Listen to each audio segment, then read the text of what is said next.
Chapter 26. Arthur. The internet? Arthur repeated doubtfully. What is that? Some kind of oracle? Not exactly, Merlin replied. The internet can't predict the future like an oracle. It can only reveal words and pictures of the past, and sometimes videos too. He snorted. So many videos, though the good majority of them seem to be of cats doing silly things. For some reason, people here really like their cats. Cats? Arthur was so lost it wasn't funny. Merlin sighed. Here's the deal. Since you are from the past, the internet can reveal your future, which is also in the past. At least at this present time, he explained. Does that make sense? Not really, Arthur replied. And anyway, don't you already know the future? He asked, puzzled. You've bounced all around it. Surely you would have heard about me being king. No offense, but as important as that little detail might be to you personally, it certainly is but a mere ripple in our vast universe, Merlin replied, sounding a little irritated by the question. And besides, even I have my limitations. Remember when you first crashed through my roof? I knew you were going to be of some importance, and that I was meant to be your teacher. I just didn't know what I was teaching you for, he shrugged. Now it's starting to all make sense, and I'm sure the internet will be able to fill in the gaps. Arthur nodded doubtfully. So where is the internet? He asked. Merlin swung his legs off the bed and onto the floor. Standing up, he looked around the room. I know the nurse at the door has a computer at her desk. We'll have to borrow that.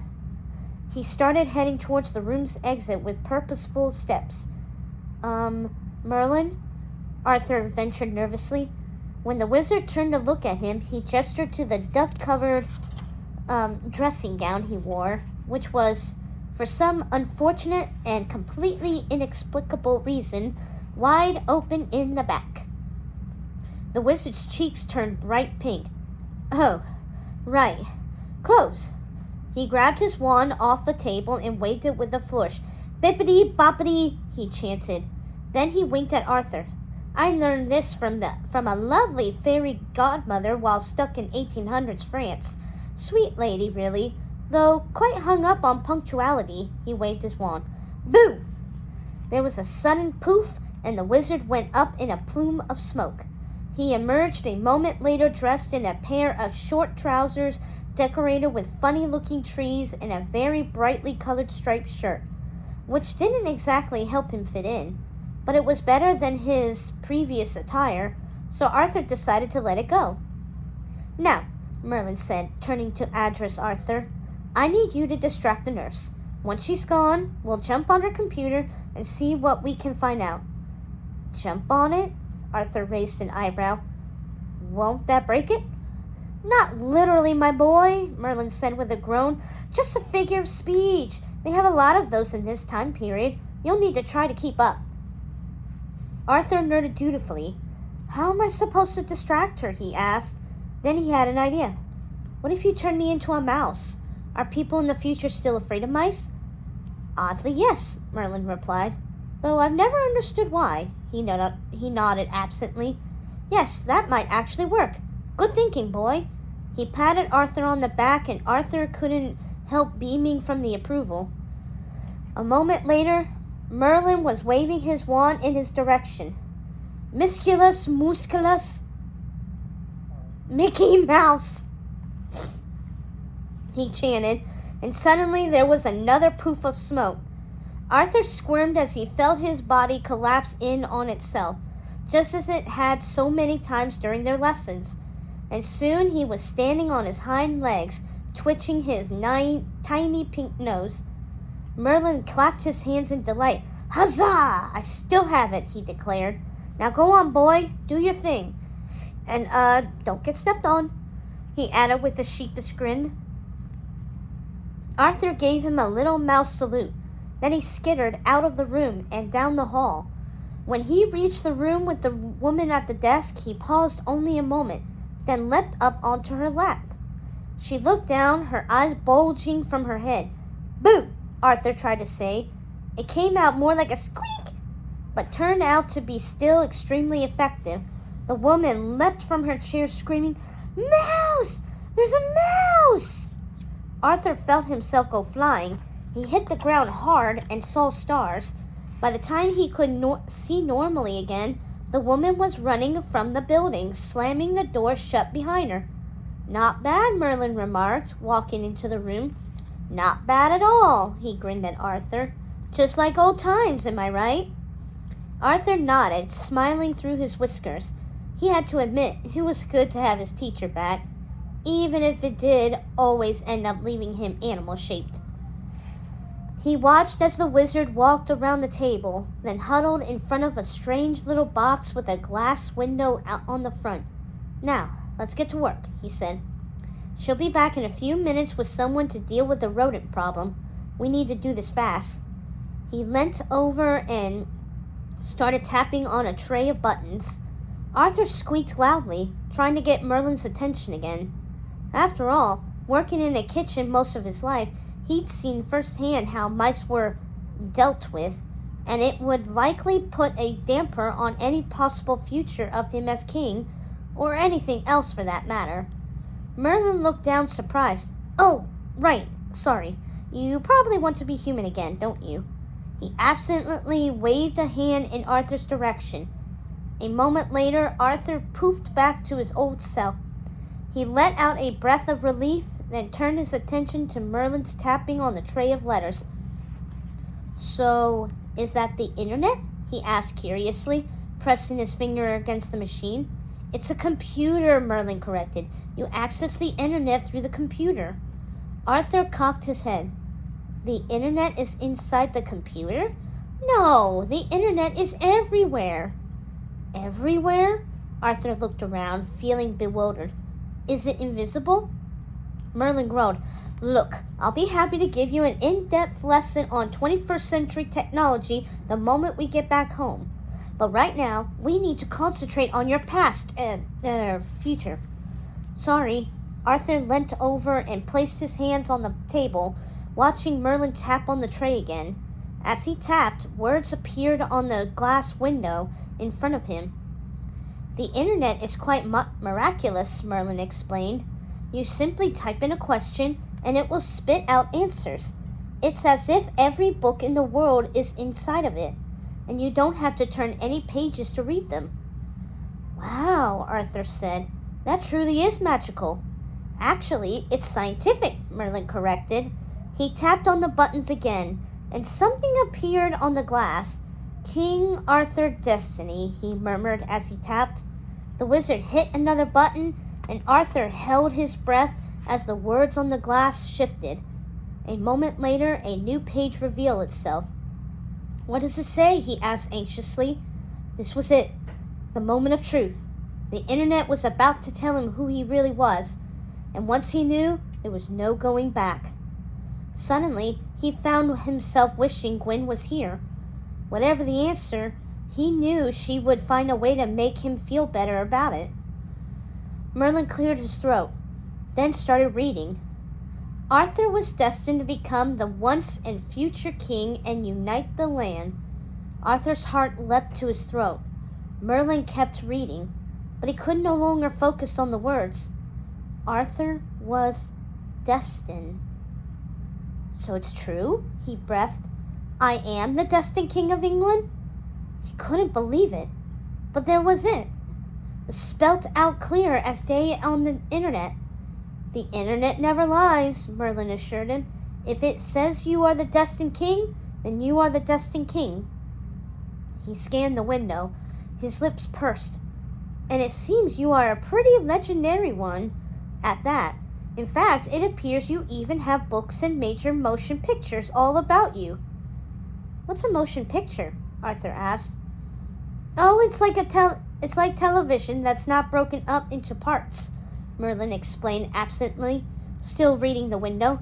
"Though it appears you have a few streaming series about you too. Too bad we don't have more time to binge them, as if that cleared anything up." But it didn't matter, really. The point was, Arthur was king. He was the rightful king. Merlin straightened, giving Arthur a rueful grin. "Well, my boy, It seems there's no getting out of it. It's your destiny, and you're stuck with it. He slapped him on the back. You know, I knew from the start, with your spirit and the way you put your heart and soul into everything you did, that you'd be worth something someday. He humped. Archimedes didn't believe me, but I was right. It says so right there. He tapped on the glass. King Arthur and his Knights of the Round Table. Arthur felt his cheeks heat, but this time with pleasure. I need to tell Quinn, he exclaimed. She's not going to believe it. He grinned widely, then declared, and then I need to get back to England before someone else tries to take over in my absence, or Mim tries something else. Something else? Merlin repeated, turning to look at him questioningly. Arthur realized he hadn't told his teacher all that had happened with the evil witch.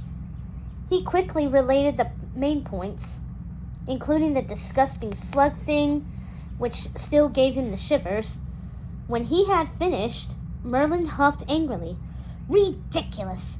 Just ridiculous! I'm going to have a word with her when I get back. More than one, if you must know. Why, I'll make sure she never dares mess with you again. That would be great, Arthur said, feeling so relieved. This was exactly what he needed. Everything was going to be all right. He could feel it in his bones. Merlin crossed the room, then crossed back, tapping his forehead with his finger. The question is, how do we get back home? My spellbook is completely scrambled. If we try to time travel, we might end up in the Jurassic era and eaten by dinosaurs. That would really put a damper on your destiny. Arthur didn't know what a dinosaur was, but he was pretty sure he didn't want to be eaten by one. Luckily, he did have another idea. He stepped into Merlin's path. Quinn has your book, he told him. From your tower. It got us here. Surely it can also bring us home. Yes, yes, Merlin did a little jig. This is wonderful news, wonderful. With my book in hand, I'll be able to reverse Mim's spell and get us all back home safe and sound. Arthur let out a small cheer. And then I can get back to being king. Indeed, my boy, indeed. And together we can stop Madame Mim from causing any more mischief. Merlin wrinkled his nose. Now come, there's no time to waste. Let's get that book and get you back to your future. Chapter 27. Guinevere. Guinevere stared out at the vast sea as the sun dipped below the horizon, bruising the sky with vivid blues and purples and reds, the same sun she'd seen set 1,000 times before back home. But somehow it felt different here, now. Everything felt different. Like she was out there in that wild sea, unmoored adrift. Every truth she'd ever been told in her life had become a violent wave crashing over her, threatening to drown her with doubt. Lost in thought, she didn't hear Arthur approach. When he reached out to touch her arm, she jumped. Sorry, he said. I didn't mean to startle you. It's all right, she said quietly, not taking her gaze off the horizon. In truth, she was afraid if she looked at him, she'd break out into tears all over again. She felt as if she'd been crying for hours, and still her eyes were wet. Are you all right? He asked softly. She swallowed hard, pausing before answering. I don't know, she said at last. I feel like my whole world has been turned upside down. I don't know what to think, what to believe. She shook her head. My parents? Alive? Could it really be true? Her voice cracked on the last bit. She couldn't help it. But there was a bigger question in her mind, one she couldn't share with Arthur, the one that felt like a sharp knife stabbing her in the gut. Had Mim known all this time that her parents were alive? Had she lied to her face over and over again as Guinevere grew? Her foster mother's words seemed to echo in her ears. I saved you. You would have died without me. All this time, she had felt so grateful to her mother. But now that gratitude tasted like sawdust in her mouth. How many times had Mim called Merlin a monster? What if it was actually Mim, not Merlin, who was the true monster?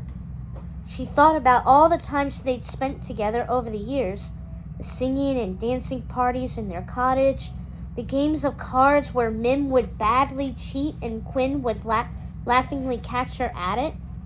All the lessons Mim had patiently taught her about magic and herbs.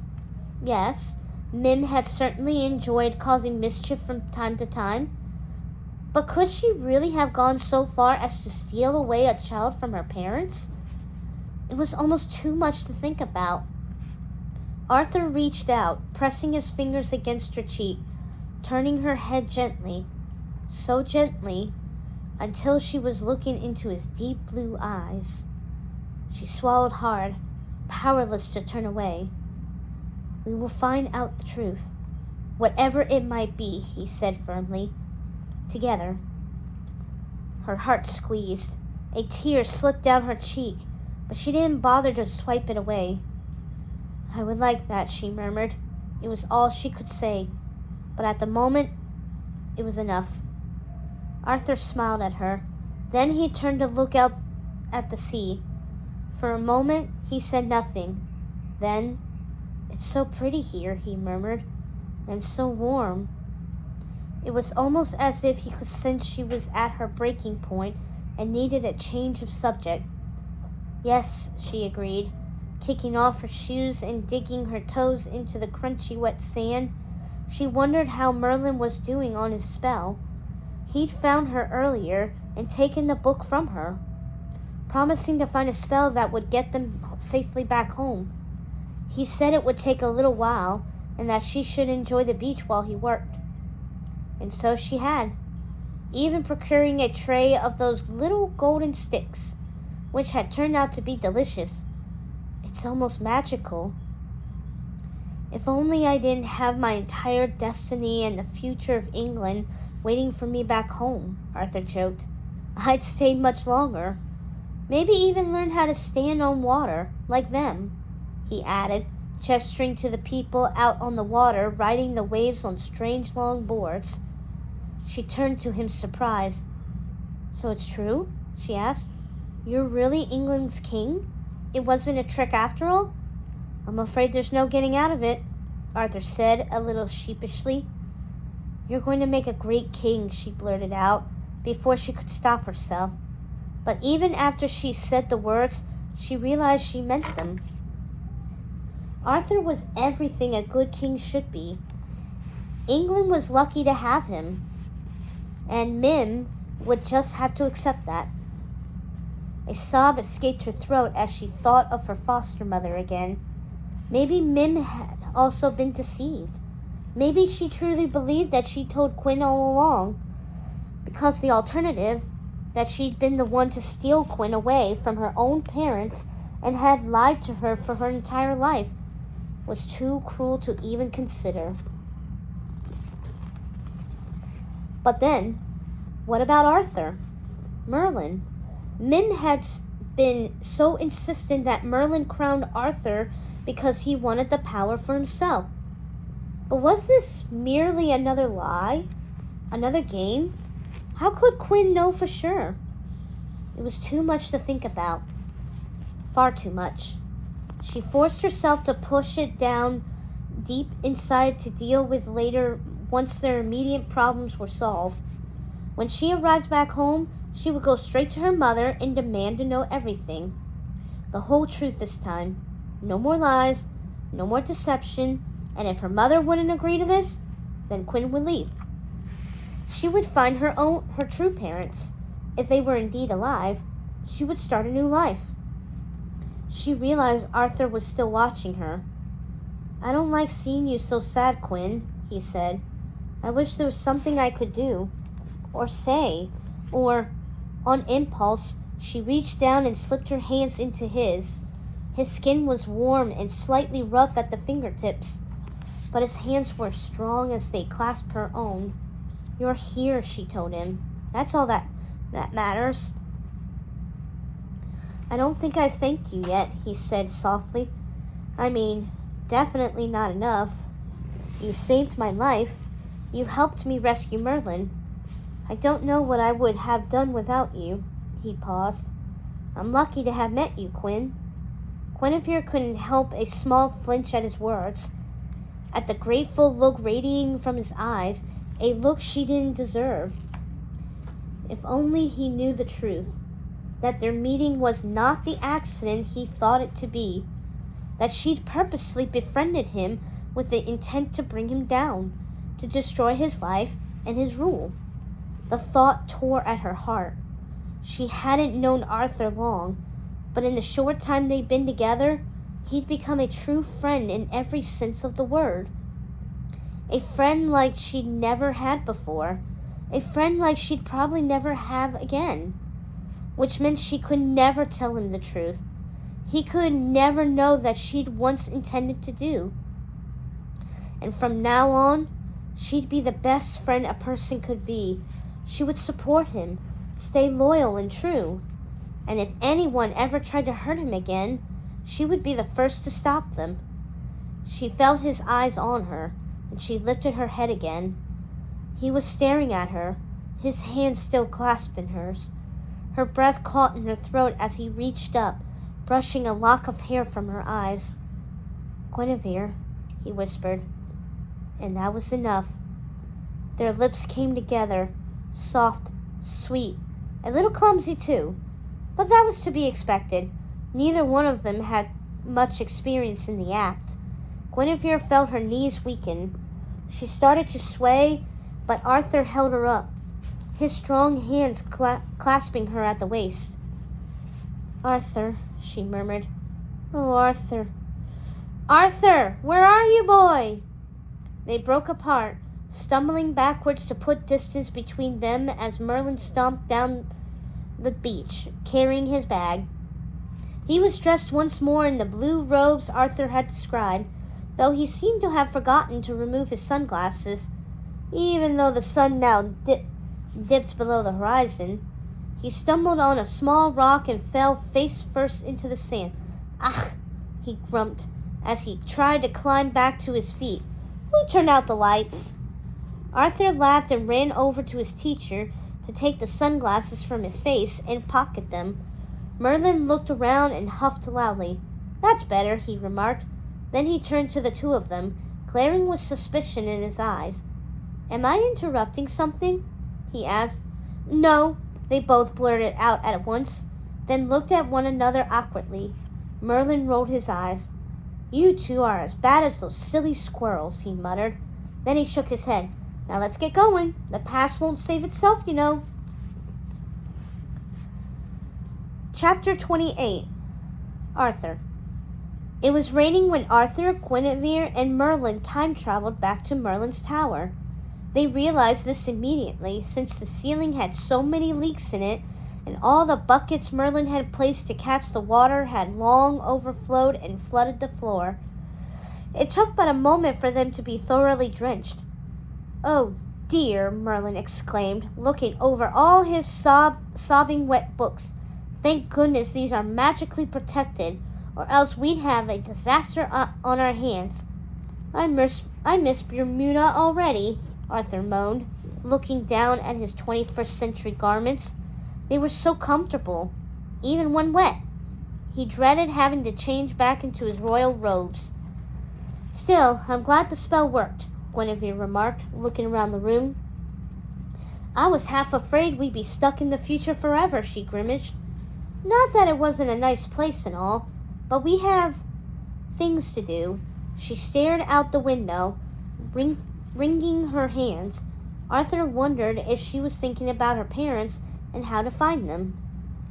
"Well, I need to get back to the castle immediately," Arthur said. "Before anyone notices I'm gone," he frowned. "I wonder how long we have been gone, actually. Has any time passed since we left?" "It's tough to tell," Merlin said, "since watches have yet to be invented."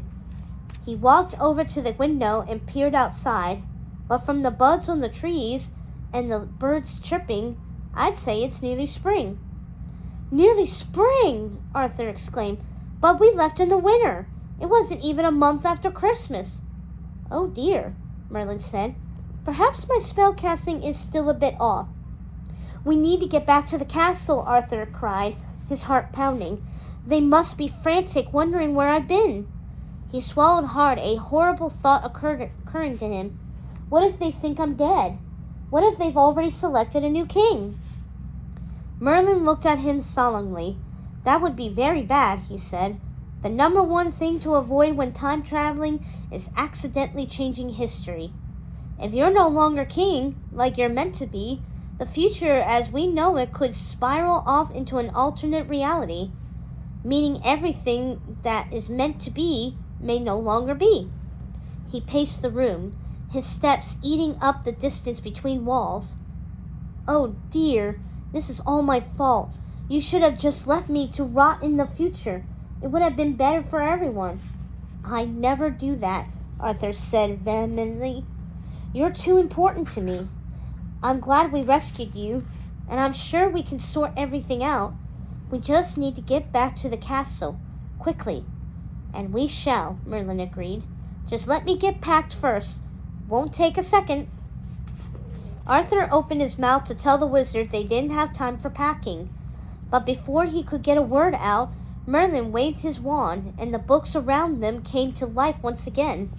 Shaking themselves off and marching towards Merlin's suitcase, Arthur had to leap aside in order not to be trampled by the parade. Merlin, he cried, trying to be heard over the commotion of stomping books. We really don't have time to... He was interrupted by the sound of a slamming door somewhere down below. Rushing to the window, he peered out only to see Sir Edgar himself, charging up the stairs, looking sopping wet and angry. Arthur cringed. He'd almost forgotten his foster father had returned home just before they traveled to the future, which was months ago by this point. Quick, hide, Guinevere cried, before he sees you. Arthur looked around the room in a panic. Where? He asked. Behind those books, she suggested, pointing to a towering pile in the corner that hadn't marched itself away yet. Arthur nodded and dived behind the pile, hoping it would stay put, at least for a little longer. A moment later, Guinevere joined him in the tight space. I say, what's going on in here? I thought I heard a ruckus, Edgar cried, barging into the room. Merlin whispered a word, and the books all dropped to the floor, as if they'd never been animated at all. Edgar scowled, his eyes shooting straight to Merlin. Marvin! He bellowed, as usual not getting the wizard's name right. I should have known. Why, hello, Sir Edgar, Merlin said gallantly, as if nothing at all was amiss. I see you're back from London. Edgar grunted. Of course I'm back. I've been back for 2 months, ever since my fool of a son got himself arrested for treason. I tried to tell the wart it was an honest mistake. It could have happened to anyone. And what did he do? The lad threw me out of the castle. He spat on the floor angrily. Why, I raised that boy from a baby, and this is the thanks I get? It's more than you deserve, Arthur muttered from behind his pile of books, soft enough so his foster father couldn't hear. Then something struck him. But wait, I didn't throw him out of the castle, he whispered to Quinn. I mean, I definitely planned to, but I never had time to do it. Before I was poisoned and you took me away. She frowned. That's odd. Do you think he's making it up? Maybe, Arthur mused, but to what benefit?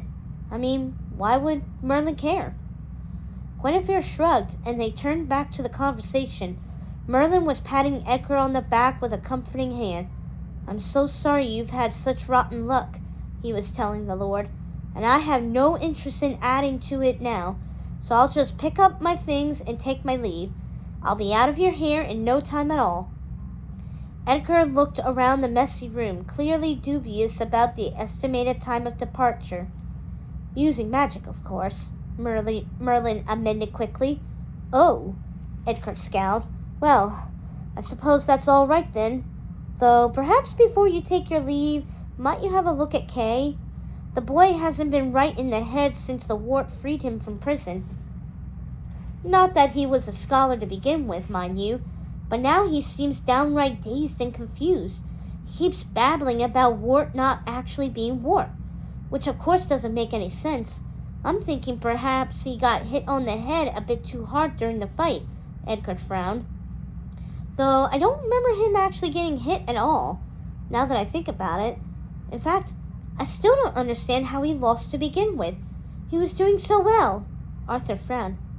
Did he just say I let Kay out of prison? He asked. Because I definitely didn't do that. No, of course not, Quinn agreed, looking worried. Maybe someone else did. Arthur looked up again, thankful to see Merlin ushering Edgar out the door. Let's go take a look at the boy, the wizard told the father. It's probably nothing. He's likely just a little tired, that's all. I'm sure he's going to be just fine indeed. He followed Edgar down the stairs, closing the door behind him. Once they were alone, Arthur and Guinevere scrambled from their hiding spots. Arthur ran to the window to watch Edgar and Merlin approach Kay in the courtyard. I don't understand, he murmured. How could I have freed Kay from prison and thrown Edgar out of the castle? I haven't been there in months. Maybe someone in the castle has been covering for me? Covering for you? Quinn replied in an uneasy voice. Or pretending to be you? What? Arthur turned to her, eyebrows raised. You heard Sir Edgar, Quinn reminded him. He said Kay keeps babbling about you not being you. She bit her lower lip. What if someone's pretending to be you? Someone with the power to shapeshift? Arthur's eyes bulged from his head. You don't think... he began. Then his voice trailed off. He was too horrified by what Quinn was implying to even speak of it. Yes, Guinevere said flatly. You wanted to know what Madame Mim's been up to since you've been gone? Well, I think you have your answer.